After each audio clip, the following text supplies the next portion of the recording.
আপনি ভালো কাজ করে থাকেন, যেই কাজের মাধ্যমে আপনি আল্লাহ রাব্বুল আলামিনের আনুগত্য উদ্দেশ্য করেছেন, এই মানুষের কল্যাণ সাধন করার উদ্দেশ্য করেছেন, তাহলে ওই আনুগত্যের বরকত আপনার মৃত্যুর পরে আল্লাহ সুবহানাহু ওয়া তাআলা এমন ভাবে দিবেন যে আপনার দুর্বল সন্তান সন্ততি যাদেরকে রেখে গিয়েছেন তাদের জন্য আল্লাহ রাব্বুল আলামিন এই বরকতকে কি করবেন, স্থায়ী করে দিবেন। হতে পারে যে এরা, কারণ এখানে একজনকে আমাকে দেখিয়েছিল, বলছে যে এই যে বিল্ডিং এটা বাপে রেখে গিয়েছে, ছেলে বিক্রি করে এখন ছেলে কোন রকম জীবন যাপন করে, বিশাল বিল্ডিং এই যে ধানমন্ডি রাস্তার উপর। আমি বললাম না, বললে তো ছেড়ে যাবেন সবাই।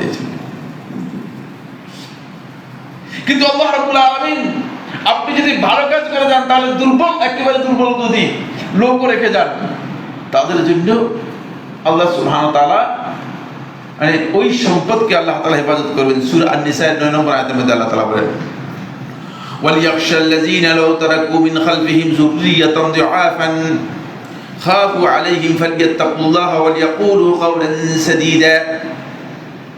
এই আয়াতের মধ্যে আল্লাহ তাআলা বলেছেন যারা তাদের পেছনে দুর্বল সন্তান সন্ততি রেখে যাবে, দুর্বল ওয়ারিসদেরকে রেখে যাবে, তারা যেন এই ভয় করে যে এদেরকে রেখে যাচ্ছি যে এরা তো আসলে কিভাবে জীবন যাপন করবে, এত সম্পদ সংরক্ষণ করতে পারবে না।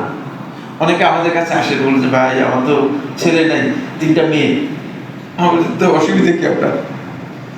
আপনি যে চিন্তা করতেছেন ভুল চিন্তা করতেছেন, ভালো কাজ করে যান।